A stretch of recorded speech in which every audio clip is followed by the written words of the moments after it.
So this is just a slide introducing myself. I work at CGI, which is a large IT services company, about 70,000 employees around the globe. And my main job is to review bits and projects, and especially the architectures of the solutions that we create for our customers. And as a sort of a side effect of that, I've started to standardize, to contribute to standardizing the architecture practices based on what I saw in those reviews, basically. Kim has already said that I have done some publications, and you can see some of my hobbies in the bottom there. So, oops, that's, oh, okay. So the back button doesn't work. Oh, this is like battle decks that we had yesterday.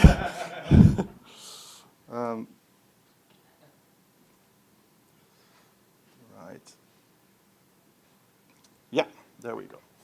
So this is an experience report about a situation where we have implemented or started to implement the solution architecting approach that we had developed within CGI at a client's organization.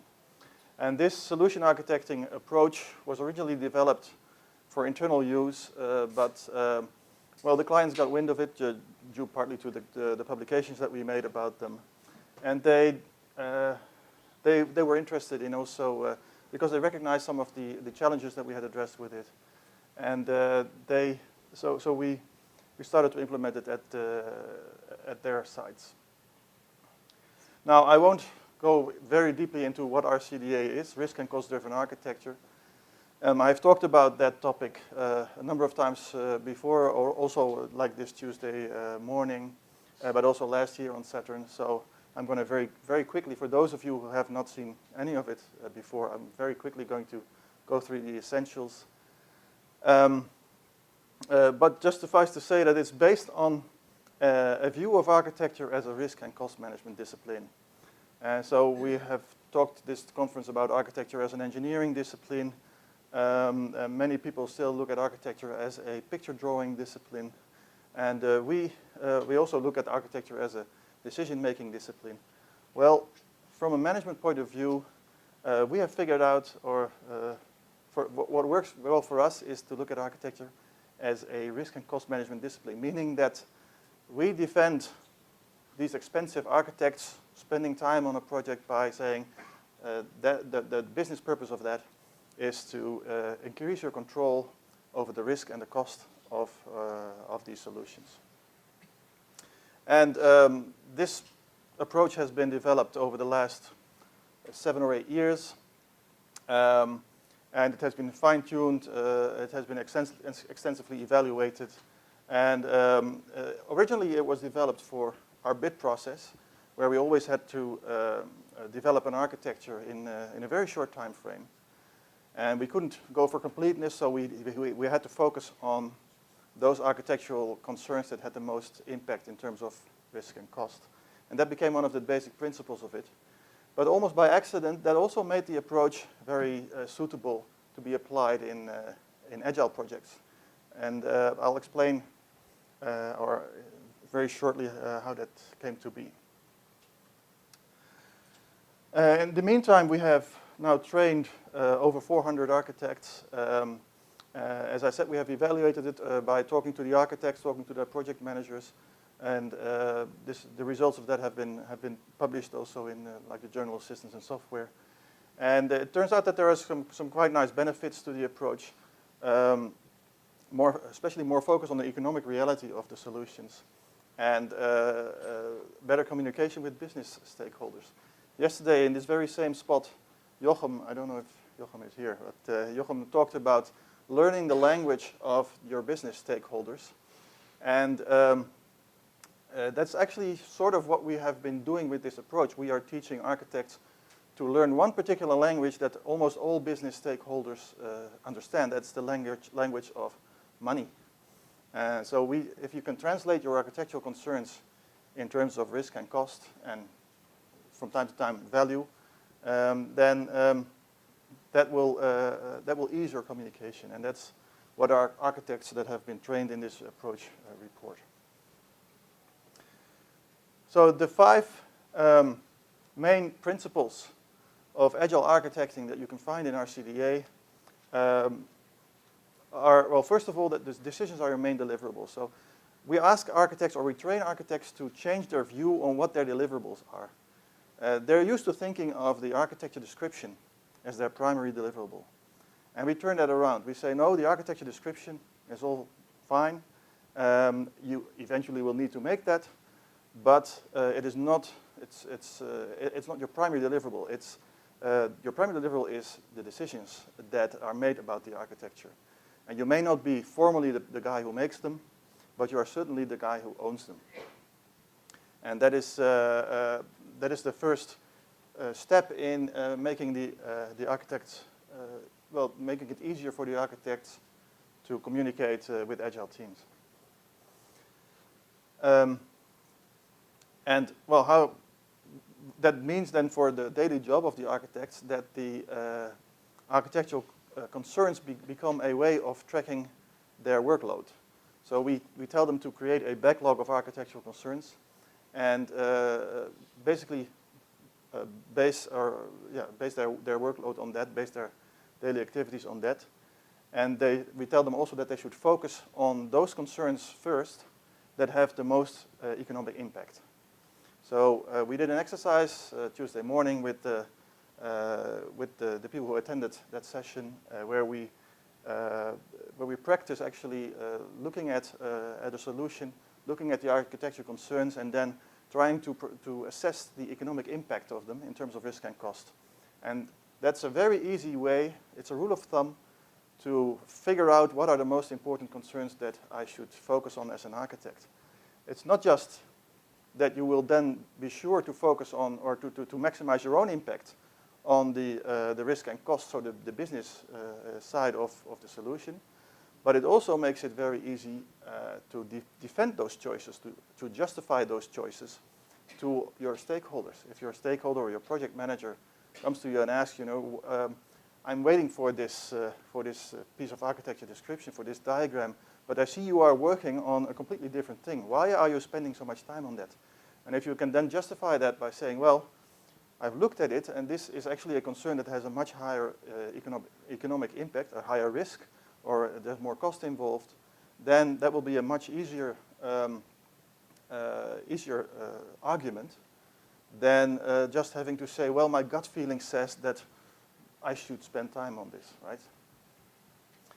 And then there's 2 more principles of agile architecting. First of all, of course, keep it small. We don't want big upfront designs. Maybe we don't want upfront designs at all, because we look at architecture as a continuous stream of decisions. It's not something that you do upfront, but it's something that you do together with an agile team. And then finally, use just enough anticipation. And that is basically a set of tools that we use to determine how far ahead we should look. Usually for the architect, it's not just the next sprint. It's usually a little bit further because you have to anticipate. Your middle point, if you go back, your middle point was that the economic issue should drive your focus. Yes.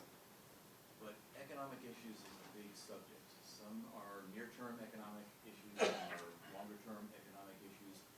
What would be your advice if you differ in what is driving your focus in terms of economic issues versus, let's say, the project manager who has a different economic focus? Right. Well, I hope to answer part of that question in the rest of the presentation. Okay. And the rest of the question that I won't be able to explain here is actually the subject of a 3-day course that we're giving. So it's going to be very hard to answer that. Let me talk a little bit about the customer that we're talking about here. This is ProRail. ProRail is the Netherlands rail infrastructure management organization. They own all of the train rails that are there in the Netherlands. And they are responsible for making sure that the trains run smoothly. They don't own the trains. They don't own the trade, the cargo trade or whatever. They only own the rails. They have a monopoly on that, and they are very IT dependent, and all of their IT, or not all of it, but a lot of their IT is highly mission critical. They have a huge legacy. There used to be, in the 80s, they built a monolithic system. This was when the railroad was still government owned, and everything was in one hand, basically. So you could build this nice monolithic system that did everything from planning, your train schedules, all the way to controlling the switch points at a certain point. That had to be cut up because the part of the railroad organizations was privatized. So they have this big legacy. They have hundreds of systems that detect, for example, where a train is, and then they have to somehow deduce which train this is. They control the switch points. They control the running of the trains on the national level, on the regional level between stations, and also locally on stations. They have separate systems for all of those, all depending on each other. And well, trying to evolve that and trying to deal with all the change is a big challenge for the architects in that organization. Now, about 7 or 8 years back, they described their architecture process and their architecture organization, and it was a very traditional architecture department. Their interaction with the solution delivery teams was basically, let's see, what is the point, the laser here. At the beginning, they would supply a piece of architectural guidance, usually called a project start architecture, and the team would then go ahead and develop that solution, and then the architecture department would have some checkpoints later on to see if they were compliant with their architecture, right? And the enterprise architects and domain architects were here, and there would be people in the solution delivery teams that they didn't call architects but designers that had to comply with the architects' decisions. Now, in the past, since 2007, when they described this process, there has been a lot of change in the way people develop software, and mostly in these solution delivery teams started working or wanted to work in an agile way. And then trouble, that caused trouble because the agile teams did not like this at all, this architecture department, right? So this architecture guidance they would call BUFD, big upfront design, and of course we know that's a swear word in the agile world. And here, of course, these checkpoints, maybe even worse, mind your own business, they would say. We are a self-organizing team, right? The best architectures emerge. We have something that emerged that is maybe a bit different from what you wanted, but it's the agile age now. So, and they had, when I came in and discussed all of this with them a few years ago for the first time, they had already started to work in a different way, but formally this was still the way their organization worked. And they needed help, and they asked me to help them to change that. So what did we do?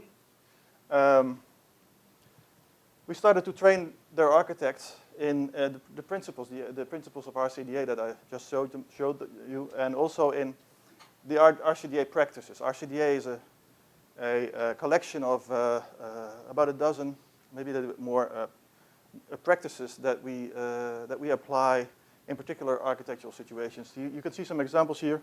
Architecture requirements prioritization is one of the practices of RCDA. These practices are not like processes. You don't have to adapt a whole new process in order to apply RCDA. No, you can just take an existing process, an existing way of working, and then start applying one or more of these practices, and by teaching the architects, and then maybe adding some guidance for the people that work with them. So we gave them the 3-day course, 50 architects that worked there. Many of these people, by the way, were not called architects, but they really did architectural work. They made decisions, or they owned decisions, and on the technical level. And we taught them to focus especially on owning the architectural decisions and on focusing on the economic impact of those decisions. After the training, we did 80 hours of coaching over 3 months, and then we sort of took a step back and looked at what's going on, what have we seen. how does this actually fit into that organization? So here is a slide that I also showed Tuesday morning. The architecture is this is what we call the architecting microcycle. It is basically the daily job of an architect dressed down to the bone, right? This is the very minimal way of in which you can look at your job as an architect. You come in, you decide what to work on, and maybe you have a little stack. That's your backlog of architectural concerns, and you have to then prioritize that stack to see what are the concerns that I have to work on first. And as I said before, we use risk and cost, economic impact, to determine which should be on top of this stack. Then you research the possible solutions to address these concerns, and then you decide. Now, of course, we almost never decide, right? I mean, who here as an architect has the mandate to really make the architectural decisions with the highest economic impact? Nobody, right? It's always management or purchasing department, or there's someone else, or there's a process that needs to be followed. So you're never formally the decision maker as an architect. But what I mean with owning the decision is that you are certainly shepherding the decision-making process. You are the contact point for if there's something wrong with the decisions, right? And you feel responsible. Well, let's face it, you are made responsible for it anyway, even if the organization says different. That's a quote from Felix Bachmann, by the way, who I think I saw him walking around here yesterday as well. And then your deliverable, of course, coming out of this are your architectural decisions. So how would that work in an Agile team? Well, first of all, Agile teams, I'm using Scrum here as an example. I think it's the most representative example of how Agile teams work. They use a backlog of things, possible solution improvements or product improvements, and they plan every sprint. They plan a sprint backlog, and there's a point here where somebody decides, the product owner decides what goes into the sprint backlog. And then you have your sprint, which has a daily cycle on top of it. And then at the end of the sprint, you produce your solution document, right? These colors, by the way, they have a meaning, and I will explain that meaning later on. So the architecting microcycle fits in that very nicely, as long as you realize that your backlog of architectural concerns is something quite different from the solution backlog that is meant in the Scrum way of working.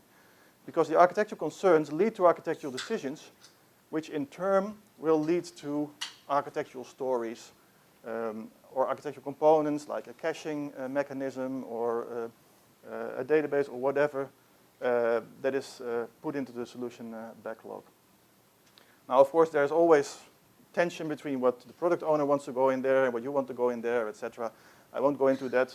But this is basically the way that these two cycles interact. And you see very nicely that this daily job of the architect intersects here with the daily stand-up meeting of the Scrum team. And these can be in multiple teams, which have one architect that sort of coordinate what's going on.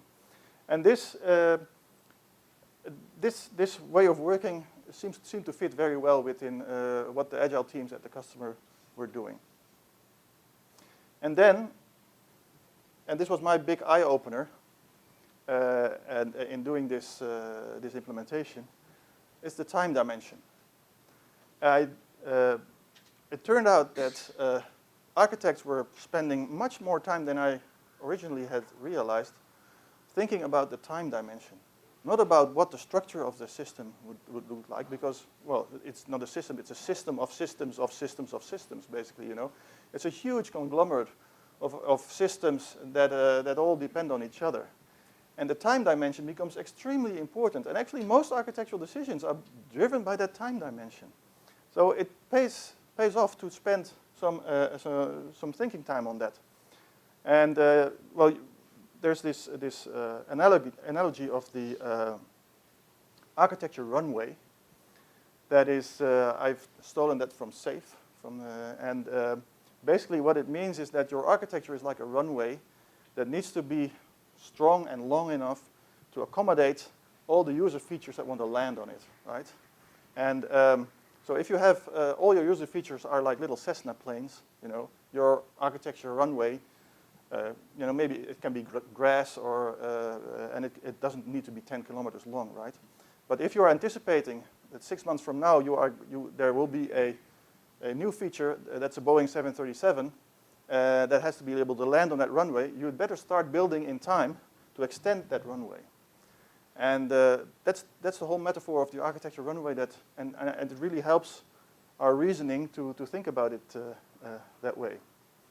And of course, you can also reason about technical debt in that way, because maybe there's only one 737 coming, and after that you won't need to accommodate anymore. So maybe you can do a quick and dirty solution, and then because you want to make a delivery deadline or whatever, and then later refactor it, take on some technical debt, and then pay it off later. All of that reasoning you can do using this nice metaphor. Now, there's a very nice paper by Nanette Brown, Rod Nord, and Ipek Oskaya. Rod and Ipek are all here at this conference for you to ask about this paper. And they have basically identified 3 tools to help you find the right amount of anticipation. And the first of them is dependency analysis, very logical, if something depends on something else, you have to, that has impact on the order in which you implement it. Technical debt control is the second. And the third one is the most interesting one, is the economic trade-off. So you can actually reason about the future, reason about that time dimension by using economic trade-off analysis, using, for example, real options analysis. Actually, Rick is also an expert in that field. So here is the explanation of the colors. This is by Philippe, who is not here this year. This is also very helpful to reason about these solution improvements that are in your backlog. Basically, what he's saying is that there's 2 kinds of solution improvements. There's the visible ones, and they can either be positive or negative. So the visible positive ones are the new features, and the negative ones are the defects. But there is also the invisible ones, and they can also have positive and negative value. And this color coding here, the yellow stuff, that is the architecture structures, like the caching mechanism, like the login or functionality. They don't add direct end-user value, but they are necessary. There's dependencies. And then there's technical debt, which is the black stuff, which is invisible but has negative value. And this is why it is so hard to sometimes convince a product owner or our stakeholders to actually put it on the sprint backlog, because it doesn't directly add value, it's just indirectly. So here is how we have sort of given these teams a tool to reason about the future, about the time dimension. We're basically saying that once you have classified your solution improvements, including the architectural ones and the technical debt, if you then think about the events that will be happening during the coming sprints or releases or whatever, these are the events that have the most impact on the cost and value and the risks of your solution. And with the dependency analysis, then you can start planning this. And then you can do it in several ways, which all have different styles. For example, the value first release strategy means that you start by creating all the green stuff. These are the end user functionalities, right? This is the agile way of doing it. You start by building functionality, and then later on, you may start to build some architectural stuff, some yellow stuff, and then you will accrue some technical debt. That's the black things that you will have to repair, and maybe you will end up at the end with a little bit of technical debt. This is fully in line with the Agile philosophy. It may increase the total cost of ownership, because you may have some more refactoring than you would have had if you had done it right the first time. That's not meaning anything disparaging about Agile with right, but if you had planned ahead a little bit more, then you wouldn't have had to refactor all of this technical debt away.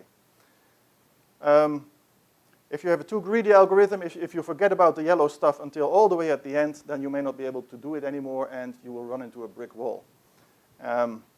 This is actually an excellent strategy in volatile environments, because you're absolutely not building more yellow stuff than is absolutely needed.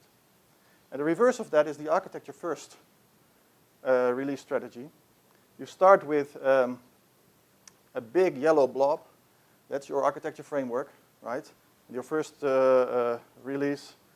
You're not building any functionality, maybe hello world, a very small green thing.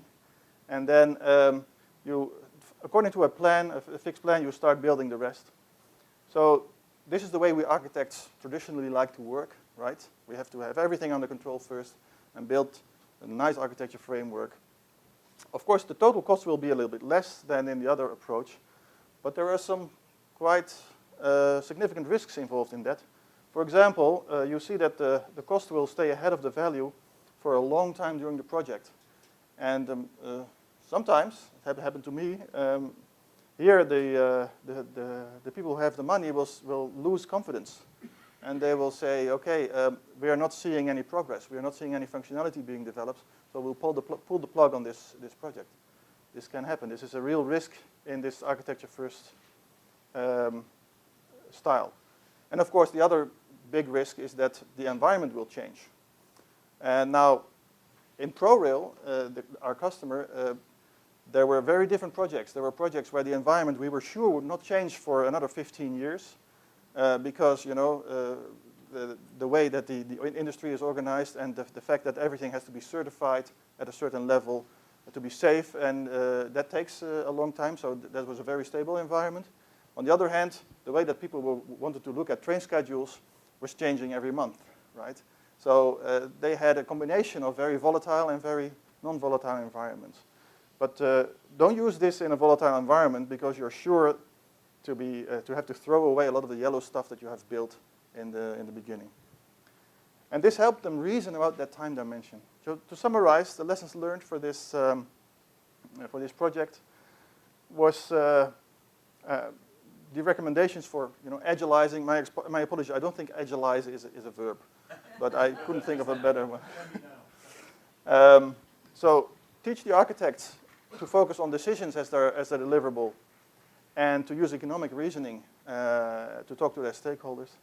And the second one, make the time dimension a first-class entity. So one of the most appreciated recommendations that we made in this project to ProRail was to replace the reference architectures that the domain architects had to make for the solution delivery teams, and that never were finished in time, but to replace them with domain roadmaps. That was much more useful because it explicitly acknowledged the time dimension, and that helped the solution architect much more clearly to reason about when they should do and how they should actually develop or evolve their solution. That's it. Yes. Thank you very much for your talk. In the slide where you have the Scrum life cycle, you show that the design decisions, some decisions go back to the product backlog. Can you elaborate a little bit more on that? Because that wasn't completely clear to me. Yeah. So let's see if I can. I succeed in. Oops. Oh no. Okay. Let me do this another way.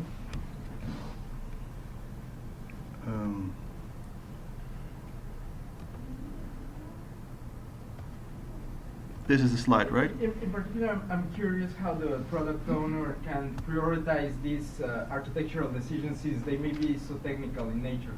Right. So first of all, it's not the architectural decisions do not directly. I mean, this arrow suggests that the decisions are by themselves solution improvements on the backlog. They're not. They lead to solution improvements. So you may make a decision to include a caching mechanism to improve response times, right? And but that decision by itself doesn't go on the backlog. But the caching mechanism goes. The activity to create that caching mechanism goes into the backlog as a yellow square. And then, of course, you have to find a way to negotiate with the product owner that these things that only add indirect value are added to the sprint backlog. And they are not vetted away. There are several ways of doing it. SAFe suggests, I think, just allotting a percentage of the capacity in the sprint backlog to non-functional stuff. And there's other ways to do it. Yesterday, Rebecca, I think, suggested that you may just plan one sprint every 3 sprints, you know, to where actually someone else than the product owner can decide what goes into that sprint. There's several ways of doing that. It becomes very hard though if you have a real orthodox Agile, you know, coach or Agile project manager who just keeps dogmatically saying that only the green stuff can go in there. Yeah, we're out of time for more questions. Okay. Cheers, Eltjo.